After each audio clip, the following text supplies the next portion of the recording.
गीता में भगवान श्री कृष्ण ने रणभूमि में अर्जुन को जो ज्ञान दिया था वह गीता में बताया गया है। गीता में कुल 18 अध्याय हैं और उन सभी का अपना अलग अलग महत्व है। आइए जानते हैं गीता के पहला अध्याय का महत्व क्या है। श्री गीता उपनिषदों का सार है। महाभारत युद्ध के समय रणभूमि में भगवान श्री कृष्ण ने अर्जुन को जो ज्ञान दिया था वह गीता में बताया गया है। गीता में ऐसी बहुत सी बातें हैं जो मनुष्य को जीवन की कई कठिनाइयों को आसान बनाती है।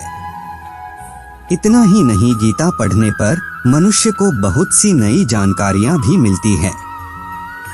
साथ ही हर अध्याय के नियमित पाठ का अपना लाभ और महत्व है। भगवान शिव ने देवी पार्वती को गीता के पहले अध्याय के पाठ का महत्व जो बताया है वही यहाँ आपके लिए प्रस्तुत है। लेकिन गीता के पहले अध्याय के महत्व को जानने से पहले जान लीजिए श्रीमद्भगवद गीता के प्रथम अध्याय की खास बातें। गीता के पहले अध्याय का नाम अर्जुन विषाद योग है।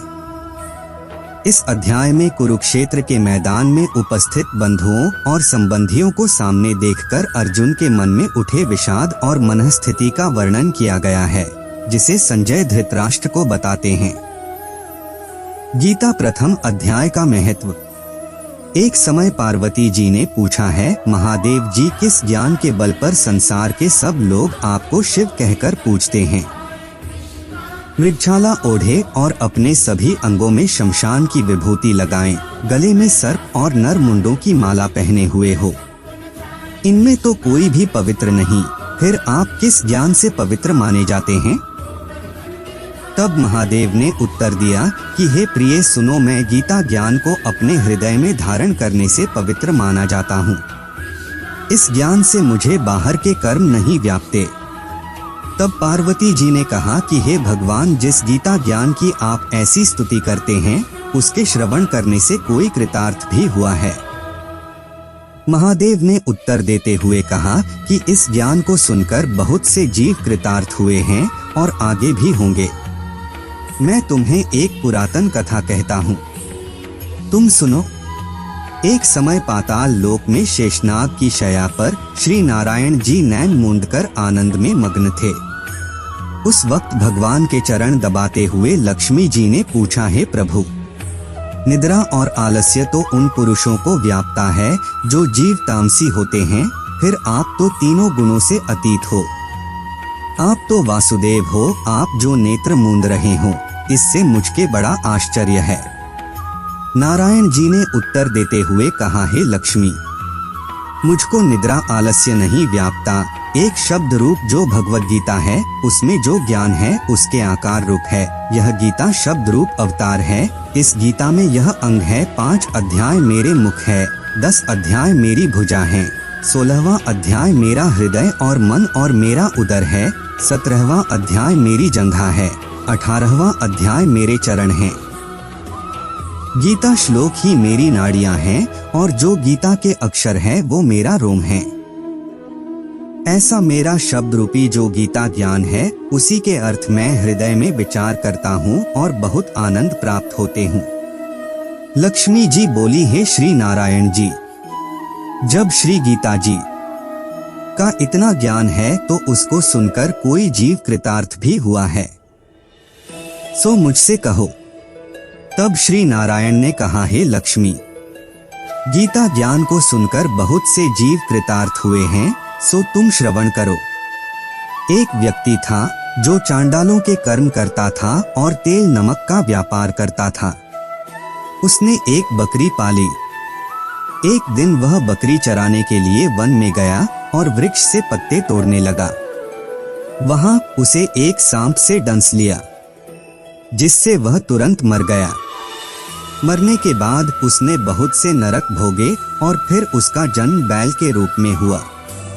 उस बैल को एक भिक्षुक ने मोल लिया। वह भिक्षुक उस पर चढ़कर सारे दिन मांगता फिरे। जो कुछ भिक्षा मांगकर लाता वह उसे अपने परिवार के साथ मिलकर खाता और वो बैल सारी रात द्वार पर खड़ा रहता। उसके खाने पीने का भी कोई ख्याल नहीं करता था। और सुबह होते ही बैल पर चढ़कर फिर मांगने निकल जाता। जब बहुत दिन हो गए तो वह बैल भूख से गिर गया, लेकिन उसके प्राण नहीं निकले। नगर के लोगों ने देखा और उस बैल को कोई तीर्थ का फल दे तो कोई व्रत का फल दे, तब भी उस बैल के प्राण नहीं छूटे। एक दिन गणिका आई, उसने लोगों से पूछा यह कैसी भीड़ है, तो उन्होंने कहा कि इसके प्राण नहीं निकलते, अनेक पुण्यों का फल दे रहे हैं तो भी इसकी मुक्ति नहीं होती। तब गणिका ने कहा कि मैंने जो कर्म किया है उसका फल मैंने इस बैल को दिया है। इतना कहते ही बैल की मुक्ति हो गई। तब बैल ने एक ब्राह्मण के घर जन्म लिया। पिता ने उसका नाम सुशर्मा रखा। उसके पिता ने उसे पढ़ाया लिखाया। उसको अपने पिछले जन्म की सुध थी। उसने एक दिन मन में विचार किया, जिस गणिका ने मुझे बैल की योनि से छुड़ाया था उसका दर्शन करूं। विप्र चलते चलते गणिका के घर गया और कहा, आप मुझे पहचानती हैं? गणिका ने कहा, मैं नहीं जानती, तुम कौन हो? तब उसने कहा कि मैं वही बैल हूँ जिसको आपने अपने पुण्य दिए थे। तब मैं बैल की योनि से छूटा था। अब मैं विप्र के घर जन्म हूँ। आप अपना पुण्य बताएं। गणिका ने कहा कि मैंने अपने जाने पुण्य नहीं किया, परंतु मेरे घर एक तोता है। वह रोज सवेरे कुछ पढ़ता है। मैं उसका वाक्य सुनती हूँ, उस पुण्य का फल मैंने तुम्हें दे दिया। तब विप्र ने तोते से पूछा कि तू सवेरे क्या पढ़ता है? तोते ने कहा, मैं पिछले जन्म में विप्र का पुत्र था। मेरे पिता ने मुझे गीता के पहले अध्याय का पाठ सुनाया करते थे। एक दिन मैंने गुरु से कहा कि मुझको आपने क्या पढ़ाया है। तब गुरुजी ने मुझे शाप दिया कि तू तोता बन जा। इसके बाद से मैं तोता बन गया। एक दिन बहेलिया मुझे पकड़ ले आया और एक विप्र ने मुझे मोल ले लिया। वह विप्र भी अपने पुत्र को गीता का पाठ सिखाता था। तब मैंने भी यह पाठ सीख लिया। उसी दिन विप्र के घर में चोर घुस गए। उन्हें धन तो प्राप्त नहीं हुआ, लेकिन वह मेरा पिंजरा उठा ले आए। उनकी यह गणिका मित्र थी। वह मुझे उसके पास ले आए।